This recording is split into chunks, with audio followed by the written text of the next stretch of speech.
Welcome to this week's episode. Before we get into it, this episode has brief mentions of suicide throughout that may be triggering for some listeners. I'm talking about, you're talking about, we're talking about just gay stuff. Oh, were you not ready? No, I wasn't. I didn't realise you had hit that button. Welcome back to another episode of Just Gay Stuff. My name is Jess. And I'm Lauren. And boy, do we have an amazing episode for you today. Sure do. We're so humbled to have him and have him tell his stories down the microphone with us. You probably know him best from his appearances on Big Brother, but there are so many more amazing achievements and we can't wait to talk about them. So this week, we are so happy to introduce Farmer Dave. G'day. Thanks for having me, lady. Really appreciate it. Humbled to have you, Yeah, Dave. we're super humbled to have you here. Thank you so much. So it is 100% undeniable that in Australia, we all fell in love with you when you first graced the screens on Big Brother in 2006, on the 6th season. And since then, you've gone on to do so many amazing things, and I can't wait to get into them. But to name a few to start, you're a dog trainer, you're a youth worker, you're an advocate, you've danced with the stars, you've hosted things like the ckers. I know that that's true because I saw you there. You're a dad, and according to records, you hold the record for first live gay kiss on Australian television. So that's an amazing feat. Yes, yeah. All the mountains were taken, so I took that one. Yeah, Nice. I That's love the it. best one to take, I reckon. But I had to write all those things down. You've done so many things. It's amazing. It is. Yeah, I've had a fabulous, almost fictitious life, and it's when I look back at even the last week, let alone the last decade or the last 30 years, yeah, I'm just so fortunate, and sometimes truth is stranger than fiction, right? Like you wouldn't half the stuff I've done, let alone believe it in real life. So I'm very, very, very fortunate, but it's a simple case of if there's something to do, you might as well get in and do it, right? And that was the thing about Big Brother, you know. It was, for me, it was very much so I needed someone to make changes. I needed someone to have a conversation with Australia. I needed someone to have a conversation with me. I needed someone to make me feel less alone. Yeah. 2006 or 2005 and the lead up to that 2006, there was a real pushback against LGBT rights and advancements that were happening in the world and in the media. You know, it was coming from, I suppose, Hollywood, and it was coming from political advocates and activists. And then there was a real pushback. And it was the time that the Anglican Church was breaking apart with the ordination of gay clergy in North America. It was the time when movies were finally celebrating gay love stories as love stories, not just the, oh, you know, they're gay and, you know, it's all, can't show anything. You know, it was Brokeback Mountain time. And, there was a real push by a lot of Australians, a lot of politicians against it. Yeah. Not dissimilar to what's happening now. And but it was probably a lot more impactful back then because we had so few rights. And I was still a man when many of the parts of Australia were it was illegal to be gay. You'll lose your job absolutely legally for being gay. And, you know, people were being bashed left, right and centre and murdered for being gay, but it wasn't a thing and it wasn't something that anyone would worry about or concern themselves with, especially in the bigger world, let alone the family unit or community. So it was a really strange time back then, but it was a case of I needed someone to be that person and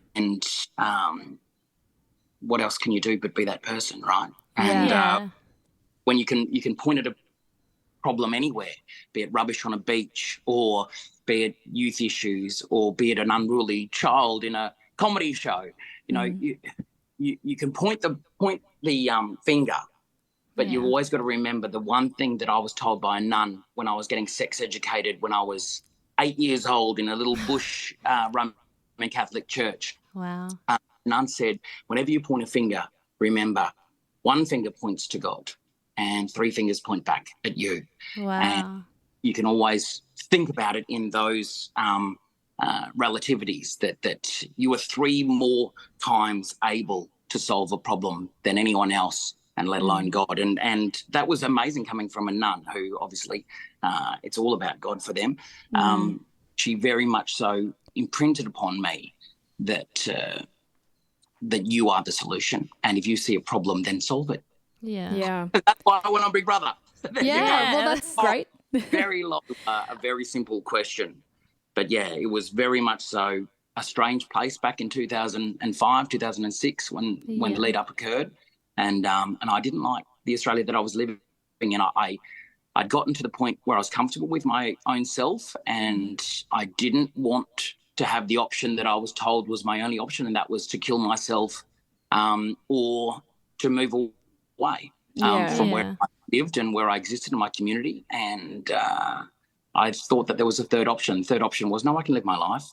I can be with a person of the same sex because that's who I am. I have struggled, and I have held a gun to my head, and I've been on balconies that many times, and I've driven towards trees on lonely highways, as so many young people have done and older people have done over the generations that we've lived on this continent. And I thought, no, I get to live too. I have 10, and they all get to cherish their loved ones, and they get to be respected in their relationships. What about me? And, you know, there was a very, very famous Australian Idol that said, what about me? And I'm driving my tractor, and I'm listening on one hand to politicians saying that gays don't exist in the bush, and then I'm listening to other people in my religion, the Anglican faith, saying that being gay is an absolute sin and you should never act upon it. And then on the other hand, they're playing Shannon Knoll saying, what about me? And it all came together for me to say, well, I'm the solution. David, get up there and have a conversation with Australia. And the best place to have a conversation is in their own homes, through their television, because back then reality TV was the biggest thing around, and it was genuine, it was authentic, and it was real, and it was live. And for me, that was the greatest way to direct the message to the people that mattered, and that was mums, dads, brothers, sisters, aunties, uncles, employees, employers, every single human being. And back then it was the vast majority of Australia would sit down and watch the countless hours every single day of every single week for 100 days. And so that's why I went on the show. I think that's so beautiful, because I was like, oh my God, I can't believe, you found in yourself that you wanted to make a change for the world, for the better. It's commendable because of everything you can be up against by being that voice for people who, are in fear of being that voice. So you kind of took that fear away. And so, that's really, really great. And so that's what made you go on there. Did you always have that as your main goal, that you were going to come out on national television? Or did you ever, get to a point where you're like, oh, maybe I won't, or maybe it's not the right time? Or did you just trust that your housemates were going to let you soar? It's a really good question. My mum gave me a book when I was going through a really, really terrible teenagehood. I was at an all-boys boarding school, and when you're very, very pretty and you're in an all-boys school and you're in a boarding house with 90 other boys and you all shower together and you all live together, it wasn't a great teenagehood. It was terrible. It was vile, and it was a daily case of extreme abuse from the school system plus the other boys, and then of course you get it from your community as well. And it was just constant. But my mum got me a book called "Feel the Fear and Do It Anyway." I never read the book, and I still haven't read it to this day because the title was enough for me. Yeah, wow. When you asked the question, did I have fear? Of course I had fear. I was absolutely petrified. I knew that I was going to blow up my life. Yeah. But it was only a couple of years before that I'd planned a very deliberate end of times for me. I traveled the world. I went to 80 countries. I did everything that I wanted to achieve in my life. And I was at peace to go. And then I came across the idea of being gay is actually okay. So I really embraced this idea of feeling the fear and doing it anyway. And during the process, of going into Big Brother, I was bashed and left for dead, and my face was completely mangled, and then I came up against the system of the police and community attitudes, and was like, holy shit, there is a bigger thing here than just me.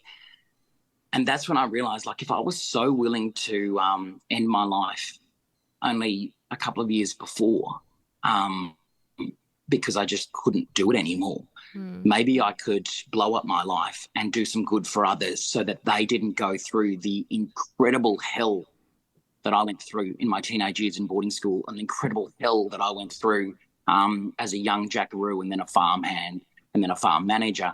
And then also the incredible hell of just my own family. I mean, I've got 10 siblings, my own family absolutely thinking the most evil thing on this planet was a gay human. To think about all the terrible things that we come up against as humans. And that was their definition of evil. So it was feeling the fear and doing it anyway. And as someone who had relied on God and relied on their country and relied on the bush and relied on dogs and relied on all these other things to get me through every single, sometimes minute by minute, for once I decided to rely on myself. And like, no, those three fingers are pointing at you right now. So every time I did have that fear in the process, but then when I went on the show and came out behind all of those television screens and walked on stage with Gretel, and there was thousands of people screaming and cheering, and then it dawned on me, because I came from behind all these television screens, which was this massive big wall before you go out on the stage, I realised this is the moment, David, that you are feeling the fear, and you've just got to do it anyway. Just take one step at a time. You're going to get over there. You're going to listen to what Gretel says. You're going to reply to what Gretel says, and then you're going to keep taking steps. And then you go down this massive gangplank with all these people on the sides. And I didn't know if they would love me, hate me, or do what had recently happened to me, bash me to death, or be like my family and my community, just want me dead and do whatever they could to encourage that uptake of suicide. So it was every moment I was petrified, but every moment I just breathed and I took a step closer and closer to that goal. And look, I had a plan of, maybe a few weeks revealing my sexuality. Life happens, right? And Camilla, she fell for me, and it's like I couldn't, in all good conscience, allow that to happen. And it was only three came out, I think, or it was in the first week. So it was very much so a case of I can't cause any pain. And she's going to feel pain if I leave it one more day. And so that was the hardest. And bizarrely, we did this speed dating thing. And how I'd ended up on Big Brother was I was actually gay speed dating. I went to a gay speed dating thing back before we had swipe right apps. In Brisbane, and I got drunk and missed my flight and whatever back in Brisbane, which is why I ended up at the auditions. And it was just bizarre that the universe had conspired to this one moment that said, this is you. This is your moment. You feel the fear and do it anyway. And then I revealed my sexuality at that point, and the response was nothing to what I thought. Like it was really powerful in the house. I mean, on television it was huge, and it rocked Australia, and we still have the echoes and the ricochets going on now, 16, 17 years later. But people celebrated you in the house. I remember that scene. I did not expect it. Everyone just ran up to you and hugged you. And it was crazy, and it was raw and it was authentic. It was, you had a Muslim refugee to this country who really embraced it. You had every type of Australian was in that room. And then you also had a girl who had fallen for me, and then she felt like a fool. And there was so much going on that so many people could relate to. And that was the beauty of Big Brother. That was the beauty of reality TV back then. It was raw and it was authentic and it was real, and people could find themselves in that room. And what would I do? How would I? But it was all live, and it was all happening in the moment. So people were along with the journey. And I think so many Australians, I mean, whatever it was, 2-3 million people that were watching, were able to question their own feelings around, would I celebrate this guy? Or would I be like, you're disgusting now, I can't even turn this shit off. Yeah. But it created conversations in the household, be it in the lounge room, bedroom, be people watching on their mobiles, because, you know, that was the first time that watch anything on their mobiles. So it was just able to really create a conversation and a space for people to question what were their feelings around someone else's sexuality. Yeah. And we love that. Yeah. It's someone else's sexuality. It's crazy. Something that is nothing to do with you. Everyone has all these feelings about. Yeah. But And whatever they are, I mean, if it's celebration or if it's revulsion or if it's what about me? How does this impact me? How does your sexuality impact me? So there was so many dynamics, which is what we all go through, right? I mean, when anyone reveals their sexuality or their feelings of any kind, whatever that looks like, people are impacted. And again, I suppose as mature adults and as Australia has matured, it's like, how does that impact me really? Really? Then we can go, this is probably something that we can celebrate, someone else's existence. Yeah. Not because good or bad, but just because it is, and everyone has intrinsic value, right? And we've come a long way as a country since then that we now do celebrate people's value just for who they are, the miracle of their existence. And it's not a good thing or a bad thing. I mean, being gay is just a thing, right? It's just a thing. Yeah. My favorite thing that you kind of said was that whether people spoke about it being good or bad or however they thought about it, it was the fact that you were on national TV starting that conversation to hopefully create a better world for us in the community. And as you said as well, like, it's so mind-boggling to believe that even today, like, we've in Australia taken all these steps forward, but we're still not quite there. But, you know, we're saying there's war going on in the world and people are more worried about two consenting adults loving each other when people, women, children, men, families are being bombed in other countries. Like, it absolutely blows my mind. It baffles us, I think. Yeah. But it's a conversation that I'm so glad that's still going on, because it's an endless conversation. Parents will have children and have to go through the different journeys of the expectations of their child. My mother's expectation was that she was going to have a white wedding and she would have a son that would take on the farm and would produce children that would take on the farm and produce, you know, we've got these tram lines that we're supposed to be on. And then when people get off it, regardless of if it's 1773 or if it's 2073, you know, like it really is a conversation that will evolve and continue to evolve. So I'm glad that we do it. And we are complex creatures, right? We can acknowledge that the neighbours are having an argument and we don't have to focus on that argument. And just like with, you know, the terrible things that are happening around the world, we can acknowledge those things, but we can also acknowledge that other stuff's happening at the same time. But also it's just a conversation about how does it impact me? And that conversation is one that you should have internally, but it is important to have it externally as well, right? Because that's how we humans make sense of the world, by externalizing. That's why we have conversation, right? You know, it's our ability to make sense of the world. Yeah. Going back to sorry. If we stay in our own heads, we do go cray. So I feel this constant value in having the conversations, because it allows, I mean, one hateful person can trigger in hundreds, and if not found, love and connection. So there is still value in those people that say hateful things, you know, and that's the beauty of a story I heard not that long ago where someone was called a fucking faggot. And of people that said, hey, that's not right, that's not cool, you know, because that's the conversations that we have to have. And then that other person is like, oh, okay, that's not cool. Oh, okay, right. That person's sexuality doesn't affect me. Oh, okay. Yeah, it's like a slow education. It's like sometimes we don't want to have those conversations, but if we can change the mindset of one person, then maybe they can go on to change one or two people. It's like a flow-on effect, and hopefully it can be mostly positive. Yeah, if we are allowed to live our own lives without hurting others, that's positive, right? Yeah, Yeah, absolutely. exactly. Absolutely. One thing I wanted to, going back to coming out in the Big Brother house, because you didn't know how that was going to be taken when you did you have a plan in your head of, oh, if they don't take this the way, or if they don't take this positively, what am I going to do? No.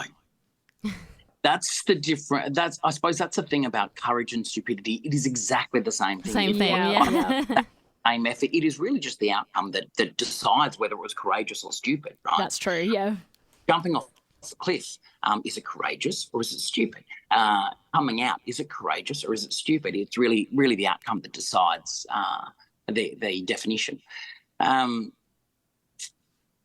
I didn't have a plan. I just felt the fear and did anyway, and I knew that I needed someone to do that. I knew that I needed someone to have the conversation. I knew that I needed someone to be that ordinary human that was not an extraordinary person, that was not a sports person, because, I mean, I was at school when Ian Roberts came out, and that rocked the world. And it's quite sad that he wasn't taken or embraced. But that's what people can do when you've got people that are up on View, with Poppy syndrome of Australia. I was an ordinary person, and I think that's what Australia needed at that time, was just an ordinary bloke who had nothing special about him. I was just, an Aussie farmer. I looked a certain way, I acted a certain way, which was typical of, what we saw as Heartland Australia. So I was the right person to do the right task and have the right conversation and initiate it at the right time. And I look back with a lot of pride. But I kid you not, I had the biggest breakdown straight after I came out. That night, I realised the gravity of the situation. And that, what about my mum? How is my mum going to be treated? And that just destroyed me. And it's I've seen the episode where I do break down in Big Brother's diary room.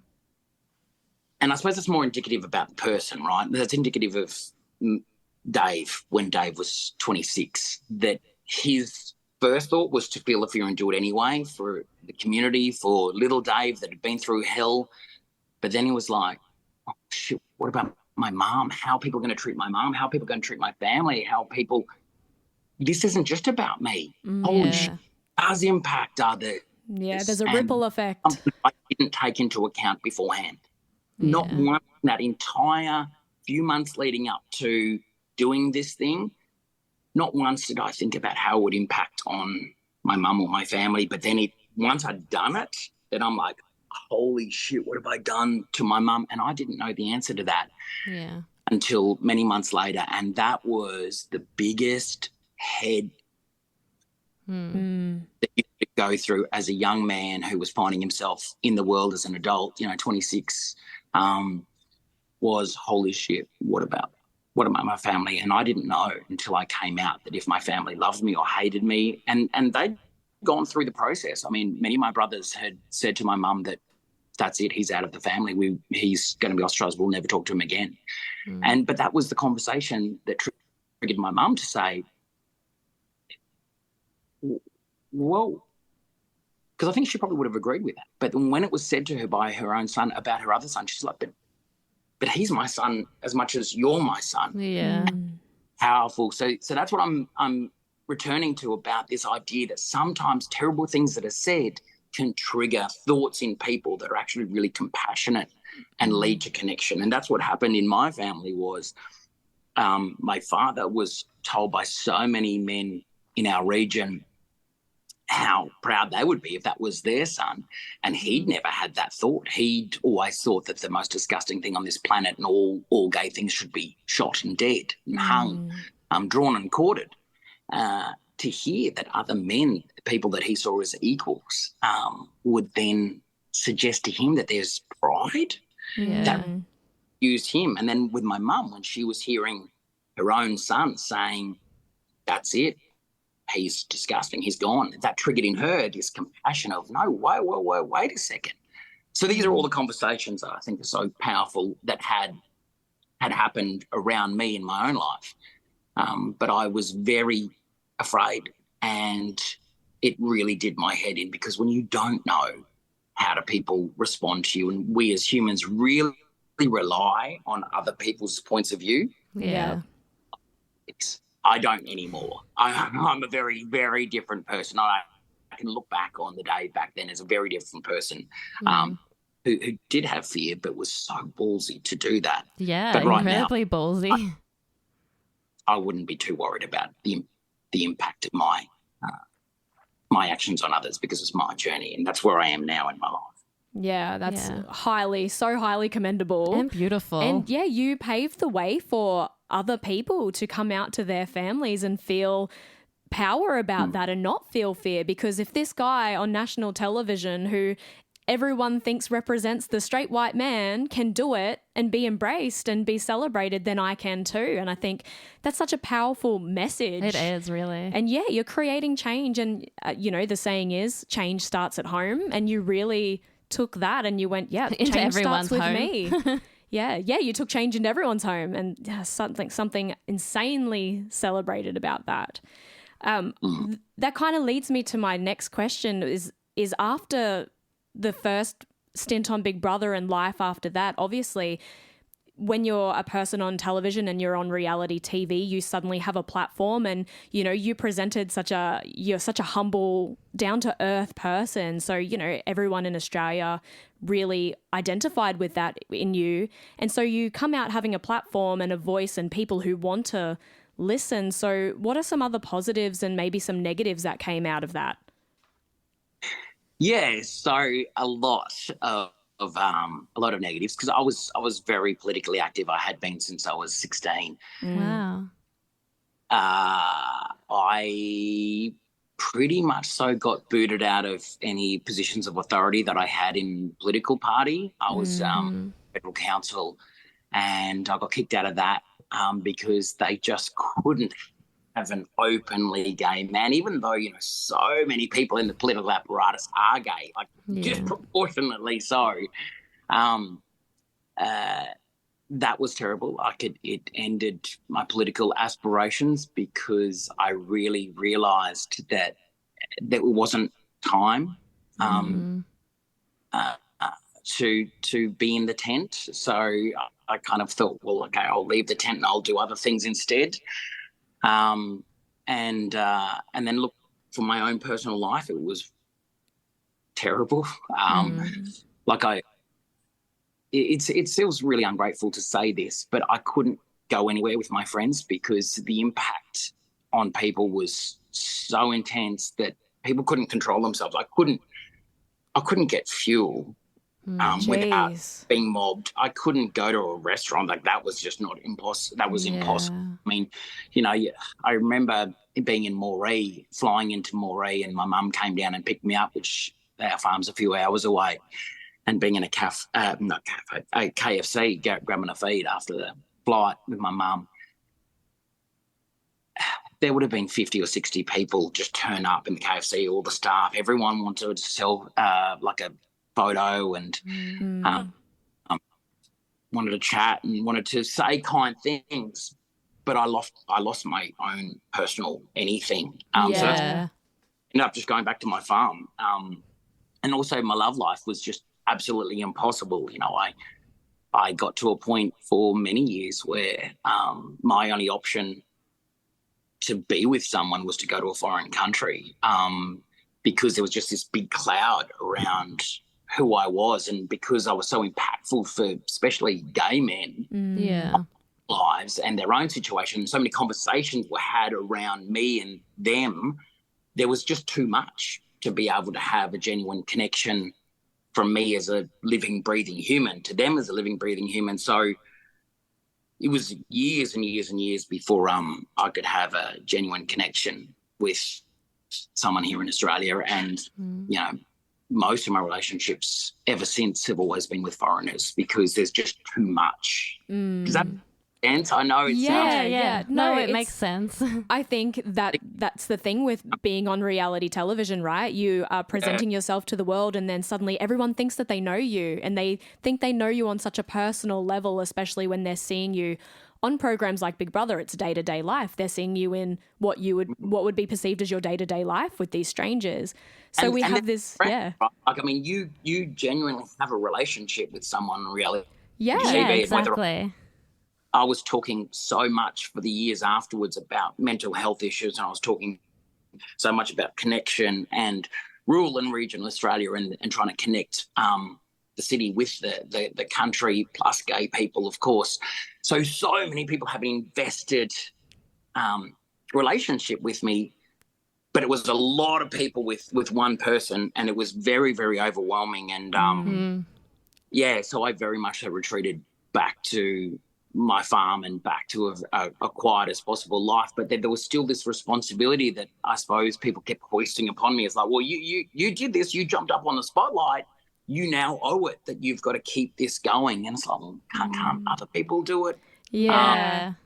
So yeah, I kind of did go quiet and would only come out of the farm, I suppose, so to speak, to really push for the continuation of the advocacy, especially around the return of our rights as Australians, but also during the referendum, not the referendum, but the plebiscite on our instance. So I would really come out for those things, but other than that, I just was like, I'd love to be able to have a genuine connection with someone that isn't clouded with all this stuff. But that's the reality that I created for myself, and the reality that I have to live with. But it's still ongoing to this day, and I'm not ungrateful for it, but I do miss the idea that I can have just genuine relationships. Yeah. You miss that sense of privacy, essentially, sometimes. One of the first questions that Gretel asked me was, are you looking for love? Look under the couch.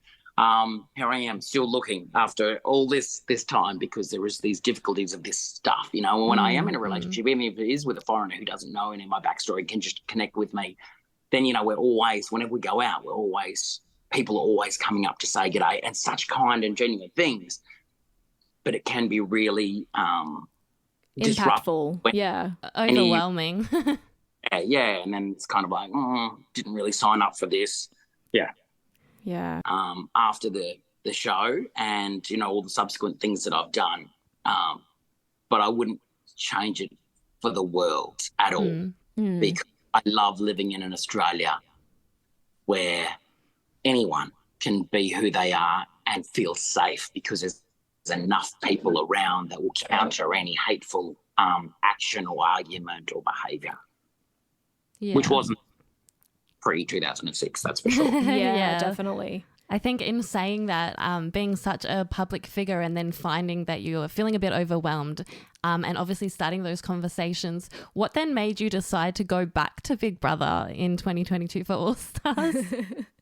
What a thing, right? Yeah, I was like, never again.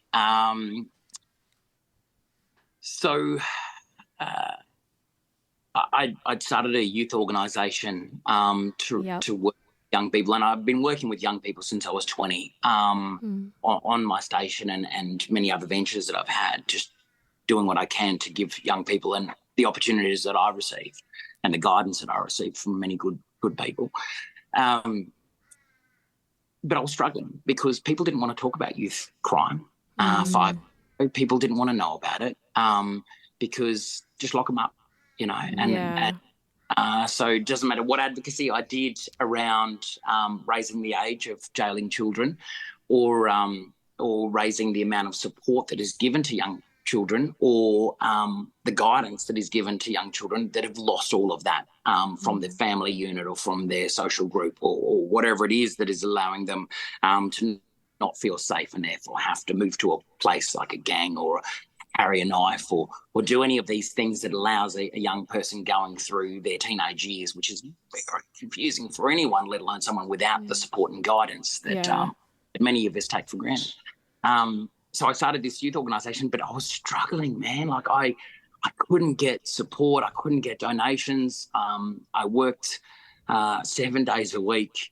And, I was having kids try and stay safe by dropping in, and then we'll take them on camps to get them out of whatever shitty situation they were in, to really give them that solid break so they could learn to breathe and feel safe, so they didn't have to be violent, they didn't have to be abusive, they didn't have to react to the world, they could just be in the world and feel like they belong just for who they are. They didn't have to be some big, crazy, nasty, unkind, stabbing, violent, trying to seek control by abusing others, be they boys or girls. But that's what humans do, right? When you don't have control or safety, you need to exert it. And so I was really struggling. And I did a couple of media things, and then we got the support. And it's like, shit, Dave, you've got to do this again. You've got to on reality TV and have a conversation with people and say, hey, guys, there's this big thing that's growing in Australia right now, and it's called youth without purpose, youth without direction, and it is only going to get worse unless we do something about it. And this is 5 years ago, and you know from your what's own happening experience, how prevalent it is right now, right. So I went back on Big Brother. They asked me, and I was slightly trepidatious, but then I was like, I asked for this. I was like, shit, I've got to get on a reality TV show and do this. And so when the phone call came, as much as the trepidation of, I don't want that again, because I've just started to get my life back after 15, 16 years, I was like, shit, this is feel the fear and do it anyway. This is to really have a conversation with Australia about the youth issues. And then there are solutions. We've just got to embrace those solutions. We can't just keep chucking money at a problem, or we can't just chucking kids in prison, or we can't just keep kicking kids out of the classroom and expecting the problem to go away, because it only grows, right? And so that's why I went on a second time, was really just to promote. And it wasn't about getting the conversation on the TV show, because TV's changed. And the eyeballs on the show, I think, with the catch up on the apps, plus the actual eyeballs on the shows that are heavily edited. Now TV's changed. I think we were getting around 1 million, which is thing compared to the 26 million Australians. It was radio interviews, it was the paper interviews, it was the podcast, it was all the other conversations that I could have to promote this idea that if we give kids purpose, belonging, mastery, and a sense of independence, we can have a country that's free of this youth crime problem that is just going to explode soon. Let's do it now. So that's why I went back on it. Yeah, That's and so incredible. that's talking about your youth program, Rough Track, right? So that's where that idea came from, to try and give these kids a purpose so that they didn't have to turn to violence, essentially, to feel like they belonged. Yeah. If you feel that you have no value, and people keep telling you that you're worthless or useless, you believe it, and then you create this loop of I'm useless, I'm shit, I'm nothing. And then you make sure that everyone agrees with you, because that's the narrative that you are creating, because something happened to you, but then it just keeps manifesting itself. And then, of course, until that stone keeps rolling until it crashes. And that's when kids end up in prison or worse. So it was really about advocating for those young people that I was working with 7 days a week. And I was putting them on shows. Like, we were going to country shows, we're going to all the Royals, any big show that I could get them on stage and say, hey, people, these kids are amazing. Give them a dog, give them responsibility, give them purpose, give them love. Like, douse them in love, douse them in responsibility, douse them in the idea that they have intrinsic value and they don't need to act something that they're not to fit in. Yeah. Well, then we can celebrate that. So that was the purpose, and it really worked. I mean, we grew the organisation fantastically. I mean, in the period that I was there, we had over 150 young people come through our programs. Wow. I worked in the That's prison incredible. right across the country, from Tasmania to Western Australia, all the way to far north Queensland, and took the kids on connection to country and community trips. And was able to allow them to expand their horizons, but with a dog by them. And the moment someone sees a kid with a dog who is dressed well, and I dress them in bright orange, I'm like, I wanted people to see these kids, to stop looking for the Eshays and look for these great Aussie kids that have a dog. And as soon as anyone sees a dog, they're instantly Love. their body. Yeah. These kids were experiencing for the first time people being kind and pleasant to them, rather than, oh, that kid's probably got a knife in his little saddy bag. That kid's got, the hoodie all over. They didn't have all that apparatus, so they weren't having that story reinforced in their brain that they were shit, that they were worthless, people hated them. They were now getting this new story of, wow, aren't you amazing that you've got that dog walking so calmly by your side? Aren't you amazing that your dog did all these incredible things on stage? Aren't you amazing? And sometimes for some of these kids, they'd never heard that before. Yeah. But ringing in their ears day after day and show after show and journey after journey, whenever they got out of the bus or the truck or the ute, people would reinforce this. They changed because the narrative in their head changed, because constantly reinforced that you're a piece of shit, that you are worthless, that you are a bane in society. The best thing for you is to get out. And we all know this, and it's the oldest adage in the book that if a child doesn't feel the warmth of a village, burn it down. My job for the last 5 years really was about saying, let's put these kids on stage and celebrate when they do make their own choices to do better, not incarcerate them and force them out of society. And then as soon as that incarceration is finished, chuck them back into society. And then the only thing that they need to do to feel safe again is to do a crime. Yeah, because then they get chucked back in. Yeah, exactly. It's not rocket science, but that's one of the things that for 5 years I have been bunging on about. Yeah. But there's only so much you can take, and there's only so much you can do. And it's now a really successful organisation. It's going really, really well in Sydney. And so now I'm stepping back from that and ready for the next journey. The next exciting journey. Yeah. I think that's so beautiful. Like you said, everyone essentially just wants to feel valued, wants to feel loved and feel like they have a purpose. And you're providing some self-belief because, without that, what is purpose? If we don't feel value in ourselves, we're going to act like shit. And then there's no empathy. So then we treat other people like shit because it just overflows. There's nowhere for that hatred to go. Yeah. And it all starts with ourselves. If we feel valued, we're going to, want to make other people feel valued. If we feel like shit, we want to make other people feel like shit. It's that simple, really, isn't it? Yeah. I mean, if you're hurt, you need to spread that hurt. When COVID really taught us that we need to take responsibility for ourselves, and I love that about COVID. Like, I look for silver linings on everything, but COVID was about, hey, we've got to take responsibilities for ourselves. Our own body is what we're responsible for. Our ability to transfer diseases to others is up to us. And I took so much out of COVID, and especially in my youth work. I was like, guys, we if you're feeling unwell, how much do you want that unwellness to go to others? Some kids, when they first come into the program, I don't fuck. Spit on someone straight away. They just got so much anger and hatred that has been put inside them, not just by themselves, but sometimes by others. But they need that to come out. And that's why hurt people. But then again, valued people value people. Yeah. Yeah.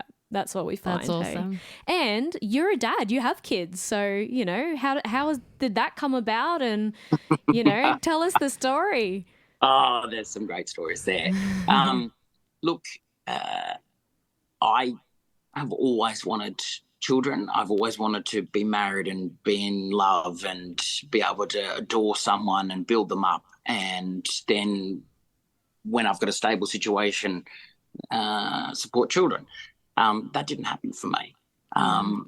Then also the right to give blood and help others through the giving of blood, which so many people get to do, and so many people need it, heavens above, for so many different things. Because, we're not allowed to give blood as gay men in Australia, or men who have sex with men in Australia. So I could give my genetics, and I didn't do anything to get really good genes, long-lived genes, very healthy genes. That was just happened to be the lottery of life. Yeah. And when when the time came or the conversation occurred with friends of mine that were stable, that had the amount of support around them, well, then, I was a donor dad and created 5 beautiful, amazing, well-loved and well-balanced children. And it has been the greatest thing. The greatest. So beautiful. You mentioned in the intro that I've done some cool stuff. Nothing comes closer to creating a life. Yeah. Except for when that life is loved, and that life then gives out love. And as I've noticed, my kids, the eldest is now 8, give love back, and even if it's just to an insect, or if it's the kindness of a smile to a stranger. And of course, they all love dogs, which is just even better. But when I see that love go out, that is just a reflection on all the beauty that is and world, and it's you're gonna make me cry. Just nothing comes close to it. And when you're a gay man in the world that we spoke about pre-2006, the idea of being a dad, the idea of being in a relationship that is valued as everyone else's relationship, who is straight and normal, was just so alien. But to actually live and to now be a dad, and to be able to go through the memories and have a conversation with a little David and say, no, your dreams were real, and I got to realise them, and you do have amazing children, and they have the most amazing families that love them, and you get to see them and be part of that love, but most importantly, you get to see them share the love out of themselves to the rest of the world. Like, those memory conversations with your own self are some of the most wonderful, because I spent, from 8 really, when I started to think maybe there's something wrong with me, all the way through to when I finally came out to the world at 26. There was that's a huge chunk of life, and a very pivotal chunk of life. I can go back and have conversations with those 8-year-olds, 12-year-olds, 15-year-olds, and say, oh, it's all good now. It's all good. It was worth it. It was worth unloading the gun. It was worth stepping back from the cliff. It was worth turning the wheel of the ute and not hitting that tree. It was all worth it.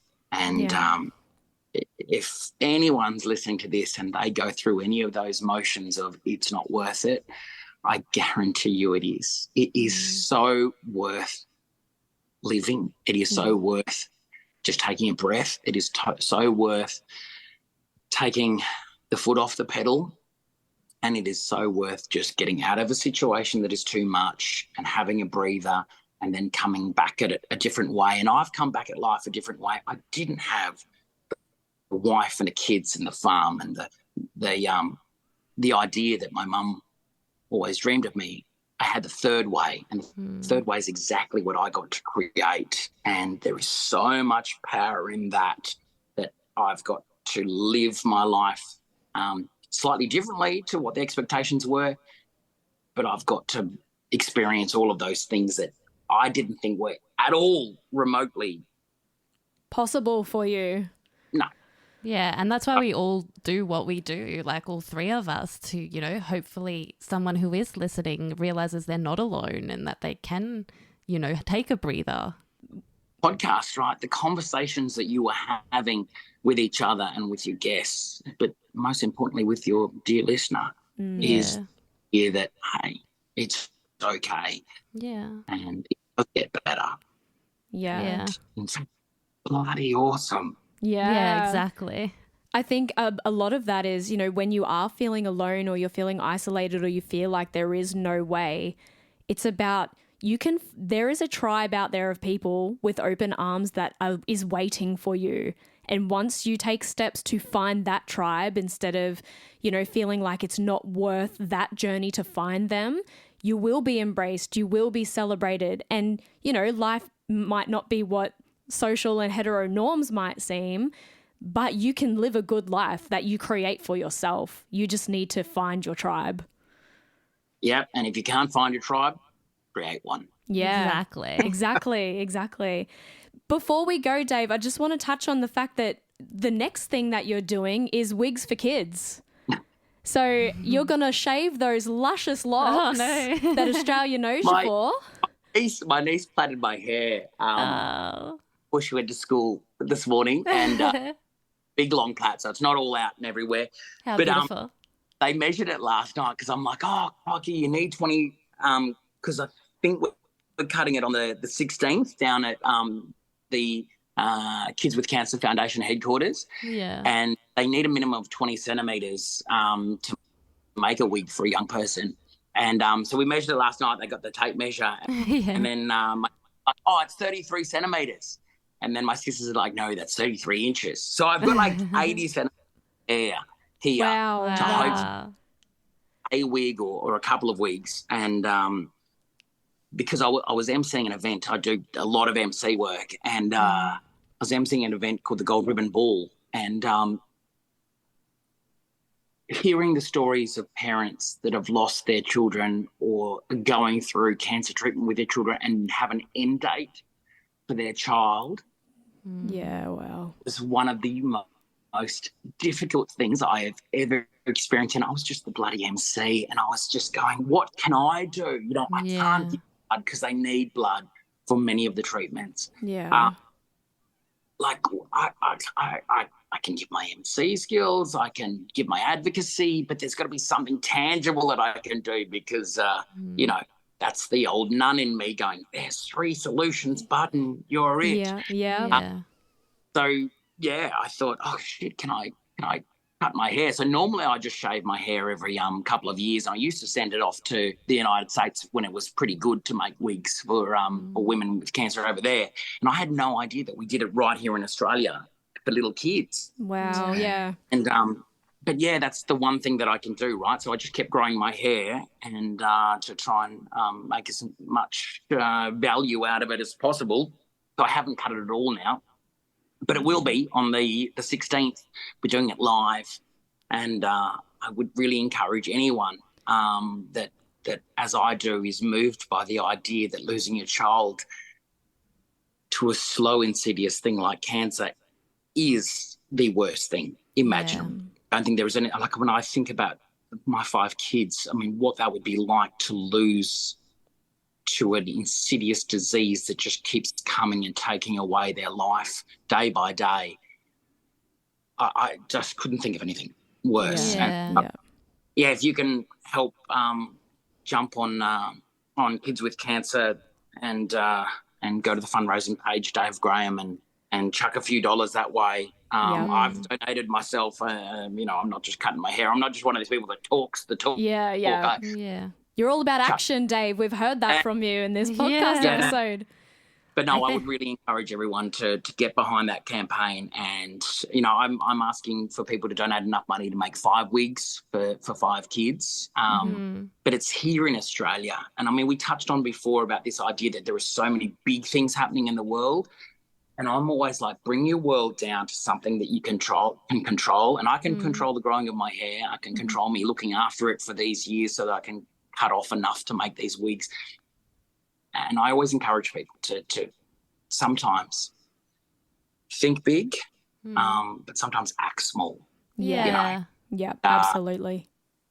We create the changes that we want sometimes by thinking really, really big, like, oh, what can I do to save the world?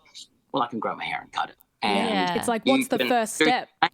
Do the same. But if you don't want to cut your hair because, you know, hair is, like for me, I mean, it's hair. I'm Hercules when it comes to hair. Love my hair. It's just my thing. It's like my blankie or something. I don't know. It wasn't wing. Mum sent me away to boarding school when I was 9, I suppose. That's my problem. It's just my little teddy. But, if I can give the most valuable thing, well, and give a kid that, and you guys have touched on it so much in our conversations, that idea that they're not alone and they don't get seen as different. Because, you know, when you're a little kid with a bald head, everyone looks at you. And we know about kids is they point out any difference. Oh, anything, Little kids are savage. Have a neuron exchange. Yeah.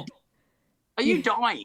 So Yeah. I think we can take away a bit of that, even if it's not coming to them by others, what they're feeling in their own head, so that they can hopefully have a less terrible end of time, if that's what happens, or a less terrible journey so they can survive cancer. Yeah. Well, we'll be encouraging all of our listeners. If you're listening to this episode here with Dave, definitely do what you can to donate to Dave's campaign. We will be posting links in the show notes for the episode, and we'll be posting on all of our socials to try and get you as much funding as you can. And I think this is something that, you know, just quickly is very important to me, as well as someone who, I wasn't a child, but I was 16 as a child. 16 to 20, I lost my hair from similar stuff, from cancer stuff. So I too can't give blood or anything, and I would have killed for anyone to have made a beautiful wig for me. yeah, so that's coming from a bit of a place A bit for of a us as personal place well. for us, yeah. So Yeah. please, guys, if you can donate something, even if it's just $1 to help, anything helps. Yeah, $1 can go a long way. And as a thank you for joining us today, Dave, we'll be making a sizable donation for your campaign. So thank you so much. Thank you so much. So kind.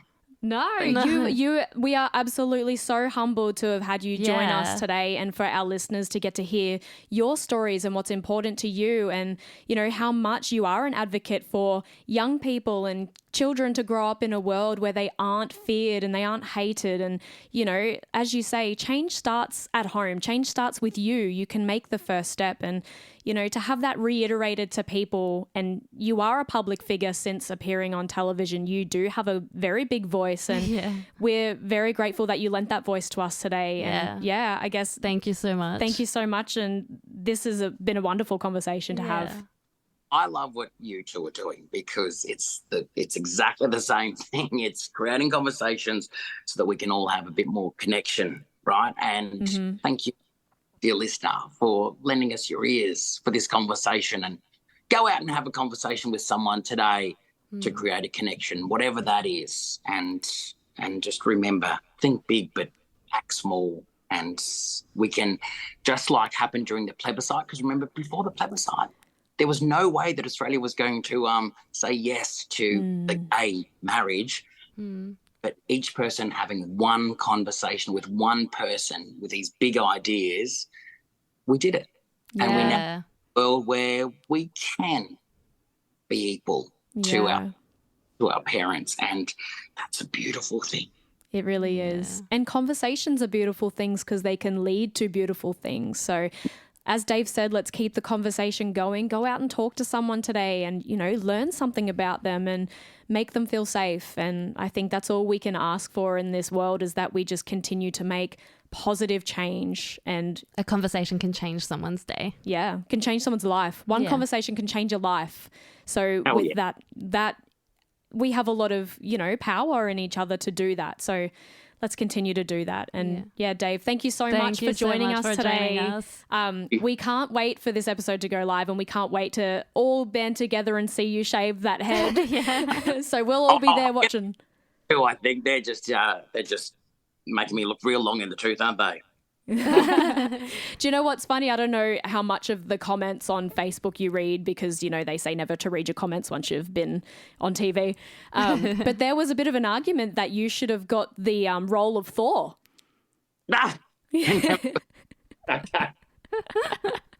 So take that with you today. Those blessed genetics, you know, people were having that argument. So I find myself in a gym if I'm to live up to that comment, but okay. Thanks again, Dave. Have a wonderful day. Have a and good day. You too. Good on you for doing this. I just love both of you. Thank you so much. Inspired me. I love when young people do cool stuff, and thank you for sharing your story about losing your own hair. Like it just reinforces some of these things, because, you know, sometimes you think, oh, fuck, am I being a bit of a wanker? But then you just like, no. Everything happens for a reason. Everything happens for a purpose. We solely believe. Yeah. And the universe has shown you time and time again, essentially, that here you go, here's your purpose. Here's the conversations you need to be having. Yeah. 100%. Well, thank you, ladies. No, Thank you. thanks, Have a Dave. good day. You have a wonderful week, and yeah, we'll be with you on that live shave. Okay, thanks, Thank guys. you. See you, Dave. Thank you. Bye.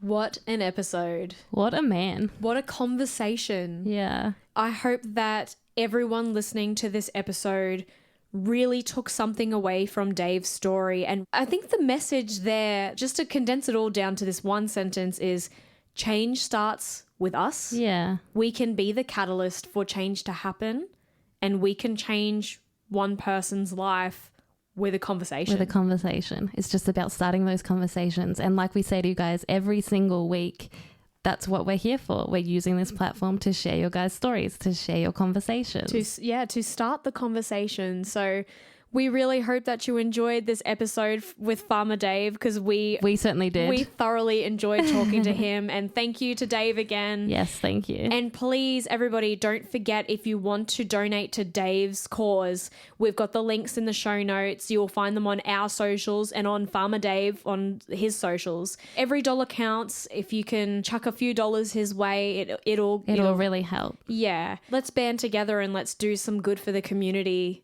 because Farmer Dave is. yeah. All right. Well, that brings us to the end of this episode. It's been a long one, but it's been a great one. An awesome one. And this week's outro song is provided by Ella Brosnan, and this is her song Starlight. So see you next week, and remember to Stay gay, motherfuckers.